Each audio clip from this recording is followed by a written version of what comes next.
Well, after having my Sierra EV now for just under 2 months and under 5,000 miles, it needs a new battery.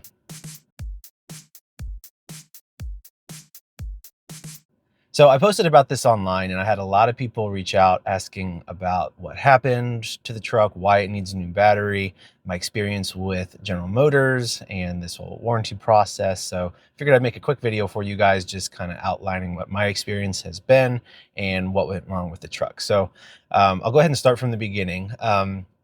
Probably a couple of weeks before I had the major issue, I did have a service high voltage error after charging one night, and I didn't know really what the issue was. So it ended up something that I could just clear though by turning the truck on and back off. And then when I turned it back on again, the error message was gone. And unfortunately, this is something that is somewhat common with the GM EVs, where these error messages will come up and they'll just go away on their own. People say there's a lot of gremlins in the system that cause these things. So that's what I just attributed it to and figured that was what it was.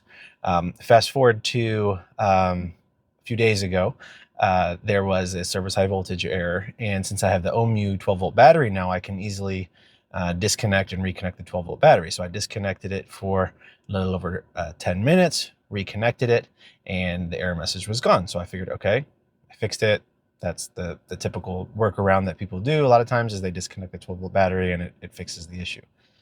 Later that same day, I was at my parents' house, had the same issue, disconnected the 12 volt battery. And actually, so I had that same issue, but it also said reduced acceleration, and there was a little turtle, so it was in turtle mode. And I was like, oh man, not going to really be able to go anywhere. So I did the same thing, disconnected the 12 volt battery, reconnected it, and the issue went away. So I was like, okay, this will be fine. I'll be able to drive home. And I ended up having the same issue pop up again, but with the reduced acceleration, you're supposed to have some power. I had literally none. I could put it in whatever gear I wanted to, but then you could floor it and the truck wouldn't move. It would, I mean, I was on a slight hill, so it was kind of like it was in neutral. No matter what gear I was in, whether I was in reverse or drive, it would do absolutely nothing. So that was not very good to see. But I reset the 12 volt battery again, drove home and talked with my wife, and we're like, we're going to have to obviously take this to the dealership because this is more serious than just resetting the 12 volt battery. We can't just reset the 12 volt battery every single time we want to drive the vehicle. So we put it in the driveway, and the next morning went out, had the same issue. It also would not charge on the charger. It would not accept the charge at all. And it gave an error message saying that it needed to be serviced. So the next morning, I contacted OnStar from the truck to do the roadside assistance, and they got a tow company to come out. It did take a little bit. The initial estimate was 90 minutes, but then they called me at probably a little over an hour into it, saying they still were trying to find a tow company to come out, which is pretty crazy to me. But eventually they found a tow company to come out, and we had it towed to our local dealership, which is about a mile from my house, and went inside, and we were expecting to have it towed there. They'd give us a loaner car or a rental car or something, and then that would be the end of it. Well, we had it towed there, and we talked to them, and they said they don't have any loaners available, but they would talk to their general manager and see what they could do. And I was like, man, I don't know. That's kind of, that's not good. So they talked to the general manager. General manager came out. We had been there for probably an hour and a half and just waiting in the waiting room while they were trying to figure out what they could do. And the general manager came to us and said they have 2 EV techs that are both out on medical leave and wouldn't be back until the following Monday, which was almost a week away, and that they don't have any loaners, and they don't do any like rentals. So they had talked to GM's EV concierge, and they were going to have it transported to another dealership to have them do it. So we were like, oh man, this is such a pain. So after all that time, I figured I would have thought that they could know that a little bit sooner since they didn't have any EV techs. But anyway, they were going to have it towed to another dealership. So I called while we waited for the tow truck, another tow truck to come to take it to the other dealership. My wife actually called the dealership that it was supposed to be being transferred to, and the service department was like, we have no information on this. We were not advised of this. We only have one EV tech that is also a transmission tech, and he's way behind. We have no idea when we'd be able to get to it. We also don't have any loaner cars available, and GM doesn't provide rental cars. So this is something that's important for people to know if you have a GM vehicle, is it's up to the dealership to provide loaner vehicles. And if they don't provide a loaner vehicle, they don't do rental car stuff. They don't coordinate any of that, none of it.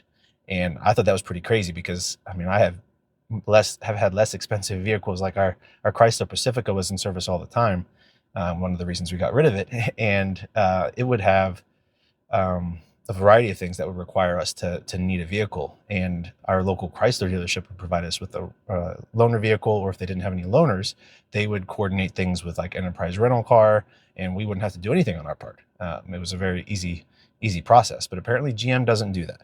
GM will only potentially reimburse you for rental car expenses up to $47 a day, which is not very substantial.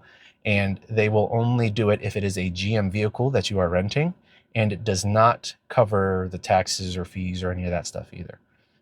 So I was very not happy with that aspect of it. And again, this dealership said they knew nothing about it, and they wouldn't be able to provide us with a loaner, and we didn't know exactly what was going to be going on there. So that was the next closest dealership, and I was like, gosh, this is just absolutely awful. So I contacted my selling dealership where I purchased the vehicle from, which was a little over an hour away, and found out that they did have the ability to provide us with a loaner. They had EV techs, and again, I purchased the vehicle from there, so I would hope that they'd provide a little bit better customer service. So we ended up having it towed there. The first dealership that's close to my house was the one that had to pay for this stuff too, which was interesting. Pay for the second tow because GM only covers the first tow. But so I'm glad that the local dealership did cover that. But it was towed to the selling dealership. They got it in. They have one EV tech, but the EV tech is apparently very efficient and looks at things pretty quickly. And they have loaner vehicles. The initial loaner vehicle they were going to give me, because it's a GMC and Honda dealership, they were going to give me a Honda HR-V. And I was like, man, that's like not even close to comparable to a big Sierra EV. And my sales guy that I was working with happened to see me, and we were talking about it. And he was like, I know we have Hummer loaners. Let me see if I can get approval to get you on a Hummer. So he talked to the general sales manager and also the service manager, and they got approval to put us in a Hummer, which a lot of you guys have probably seen. It's pretty nice. It's the SUV 3X Omega Edition, which is pretty crazy of a vehicle. It's got like $140,000 MSRP, which is insane in my opinion, but it's definitely nice. So I'm glad that they were able to put us in a more comparable, at least, loaner vehicle.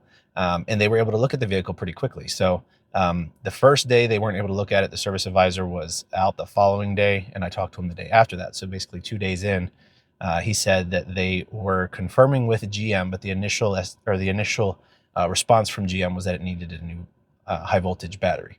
And I was like, oh, man, that's pretty crazy. And then the next day he confirmed that they have ordered a new high voltage battery, had to wait for shipment notifications, and then it'll be installed. And yeah, that's where we sit right now. We're just waiting. We have the loaner vehicle of the Hummer, and we're just waiting for the high voltage battery to be replaced. And unfortunately, from what I have seen online and in like Facebook groups, this is something that is too common, in my opinion, for these vehicles. There's been a decent amount of people who have commented in the GMC Sierra EV Facebook group, have said they've had basically the same issues, service high voltage issues. A number of them have had their high voltage batteries replaced. One person did speculate, which this kind of does make sense. I know fairly recently GM was reaching out to owners and offering to replace their high voltage batteries, even if they didn't have any issues. They were offering to replace their high voltage batteries so that they could take the batteries in and then study them.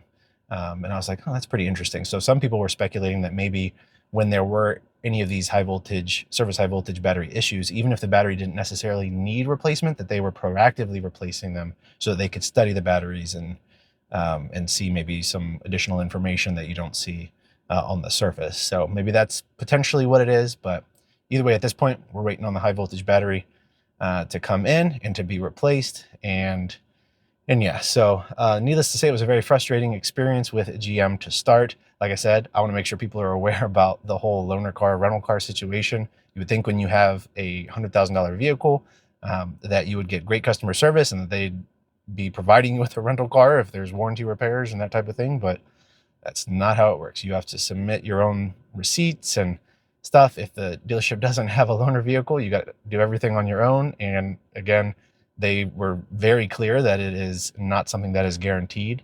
It is a potentially reimbursable to have a rental vehicle. So anyway, I just wanted to share this with you guys. Like I said, I know a lot of people were curious about my experience and what's going on with the truck. So let me know if you guys have any questions about this. Stay tuned for some Hummer vehicles. Now that I have a Hummer EV for who knows how long, I'll be doing some videos. I'm sure some of you guys saw the 0 to 60 test that I did in the watts to freedom mode.